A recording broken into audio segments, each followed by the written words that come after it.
Hey, hi, it's Mary Alice back here with you with video 2 about decluttering and organizing. And this part is about the mental health aspect of it. The first video was about practical help and how to approach things that need to get done that we feel overwhelmed by. And I broke it down for you in chunks and is very helpful advice that I know has helped me over the years. So go watch that video because I think it can really help you. So today I want to talk about the mental health aspect of being organized and decluttered as much as we can, right? I'm not talking about perfection or a showroom home. We live in our home. So yeah, there might be pieces of mail on the table or books at the end table, that kind of thing. A few dishes in the sink that we haven't gotten to yet. I get that. We live in our homes. What I'm talking about is the closet you can't close because there's too much stuff in it. Perhaps even decluttering our minds of the anxiety of knowing that doorknob in the hallway needs tightening, or the floorboard needs a little screw in it to keep it stop squeaking, or the drip in the faucet, right? There are a lot of things in our home sometimes that we just let slide, thinking, oh, it's little, it's no big deal. Oh, it's little, it's no big deal.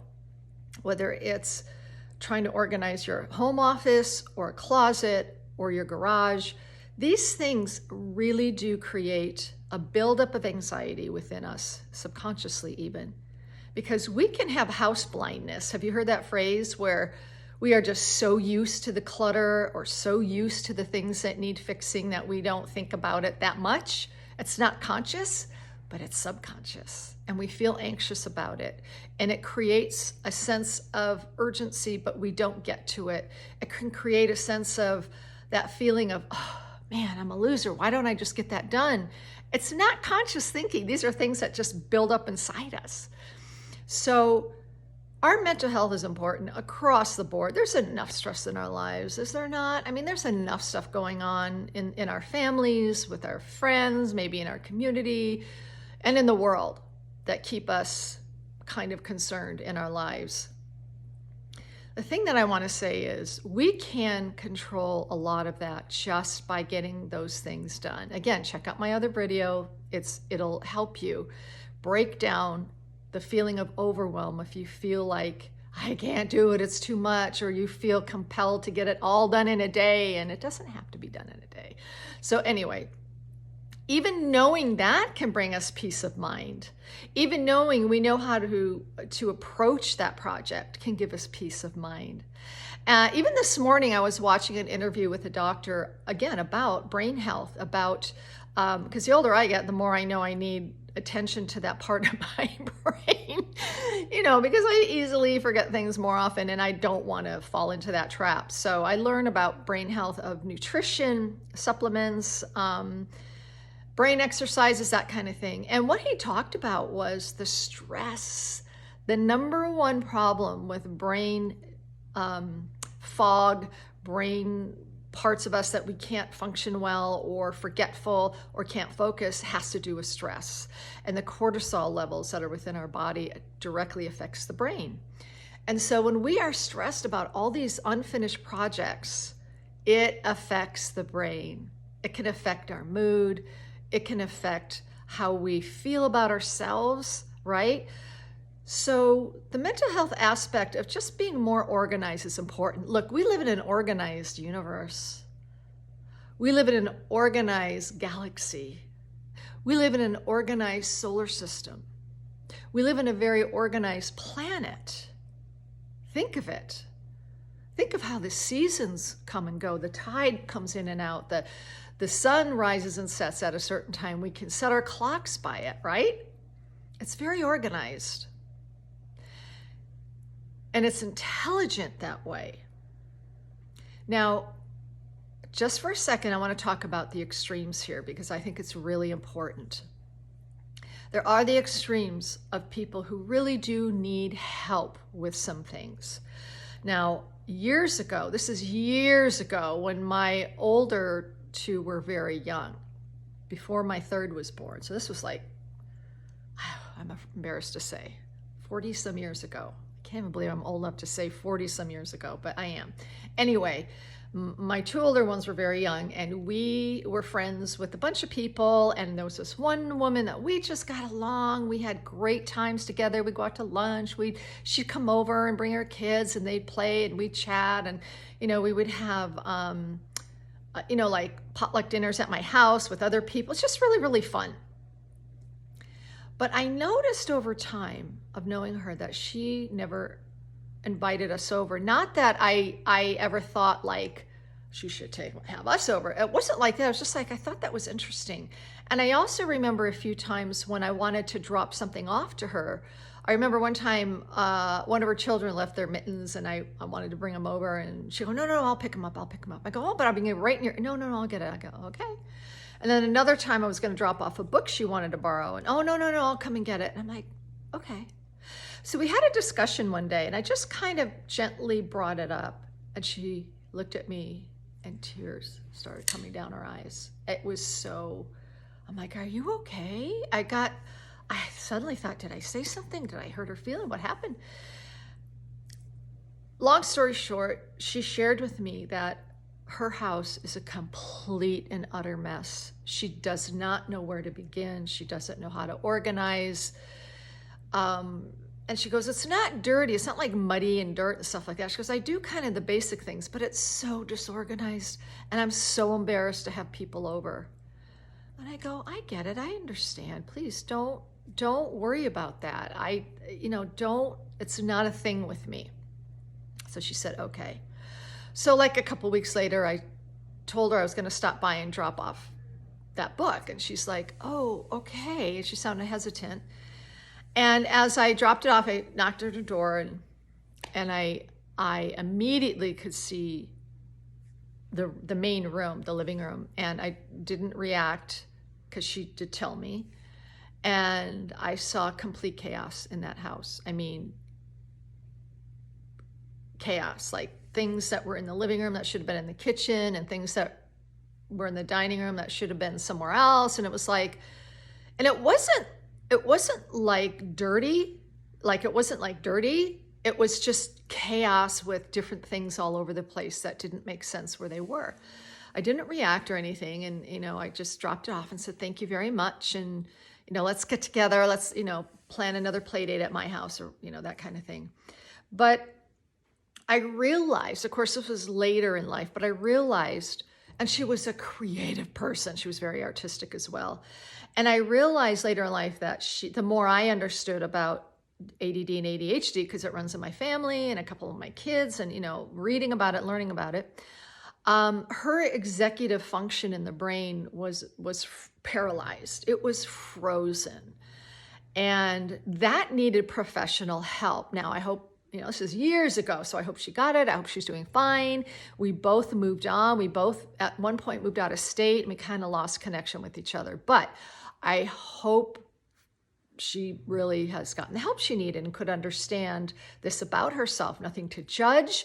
It wasn't something she did on purpose. It just is what it is. And that's one extreme. Here's another extreme. Around that same time, I had another friend, and she was a pretty intense woman, very kind of intense, just kind of closed and intense. But we hung around the same circles, and I would have great discussions with her and good laughs, and she had a good sense of humor. But I noticed she wore gloves all the time. Even in spring and summer, more like tea gloves, like she was going somewhere to have tea. And that was kind of the formal thing to do back in the East Coast or the Midwest where I lived. That wasn't unusual, but it was when you saw it all the time. And I just thought that was interesting. I thought, well, maybe she has eczema and she's embarrassed, whatever. No. Long story short, again, turns out she struggled with, because she opened up to me after about a year and a half, she suffers from obsessive compulsive disorder, and she cleans her house every single day with the most stringent cleansers, and she uses her hands and buckets and scrub brushes and sponges and cleans everything floor to ceiling on both levels of her home. When she was done at the top, she'd come back the next day and start all over again the next day in the bottom. And this was something that she could not control. It was something she felt she had to do. She was very obsessed about cleanliness and compulsive about how she got it done. and was a germophobic. And so that needs professional help, right? I mean, these two extremes are real for some people.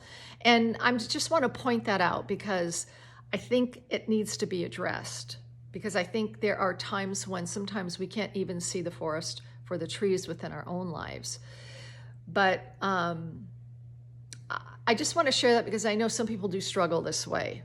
But I want to focus on kind of the general sense, the norm, you know, when we just clutter gets all over the place and we can't manage it, and, you know, our kids kind of get lost in all their toys and they don't know how to manage it.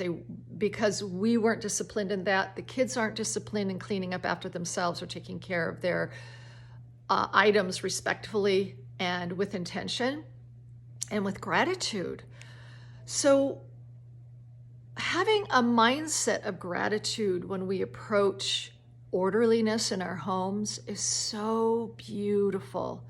When I learned this years ago, it changed my life, because you know, when I went into my closet last year to really clean it out and get rid of stuff and organize, I went in with a sense of gratitude, because I looked around and went, look at how I have all these things, and I know I don't need some of these things anymore. They either don't, I outgrew them, if you know what I mean, or there's just not something I choose to wear anymore. Maybe the color's off or whatever, but they're all in good condition. So I knew that I could either resell them or give them to charity, or maybe pass them on to one of my sisters, something like that. And I felt so grateful to be able to do that. And when we enter being able to clean our area, organize our areas, to make sense of them and bring a sense of wholeness and just relaxation into our environment, and a sense of even beauty and calmness, whatever that looks like for you, it just is so mentally healthy. It is, because it relieves our stress and it helps us relax, and we know that we're getting things done. Even if you're in the middle of it, let's say you know you have a couple more days to get through that closet, or maybe next week you're going to get back to it, or decluttering the garage, whatever it might be, at least you're on the path. That brings a sense of relief as well to our minds. Now, if you can, and if you have the means, by all means, hire someone who is a professional in organization. And they might be able to help you at least get started. Maybe even their expertise of your consulting with them for an hour. And they can say, okay, in this garage, how about if you put your bins over here and this over here, and then you can put your tools over here. And, you know, they can at least be a consultant of some kind if you can't exactly hire them for the work themselves. That's always helpful too, just to kind of give us a clear pathway, because I know what it's like sometimes when we're just so overwhelmed. It's even hard to see, where do I put things? What do I do with this? What do I do with this? What do I do with this? That kind of thing. So it's okay. You're all good. Everything is good. Just get on the path, and you'll even find a breath of fresh air when you do that. So, because we all want to be it's easy for me to say. We all want to be less stressed. We all want to be happy and healthy to the best of our abilities within our home life, with our families, with our spouses, with our partners, maybe even if you're by yourself. It's okay to get orderly. For me, I do have a video about core values and our value system in our life and how important it is to pay attention to that. Go look up that video, because I feel it can really help everybody. It certainly helped me to understand, what are my core values? And for me, one of them is, there are a few, but one of them is my environment, my surrounding, and beauty. Beauty is a deep core value for me. And that comes in different forms of my environment, artwork. It could be the beauty of just a flower arrangement, something like that. It's something I'm sensitive to and I'm very aware of in my life. And so that's important to me. And I want to honor that. And so I do what I can to honor that value within me, and not just say it's a value and then my house is a mess, but make it truly a true core value. And I live up to that. That's how we are congruent in our lives. And we have alignment. When we say and think and do in alignment, that keeps us peaceful as well. So just wanted to let you know that this is a little bit longer than I wanted, but I did want to explain a few things. So go at it. If you have a question, please feel free to email me. I'm always available. Thank you very much because you are an amazing person. Don't forget that. You're a miracle on this planet and you matter. You got this.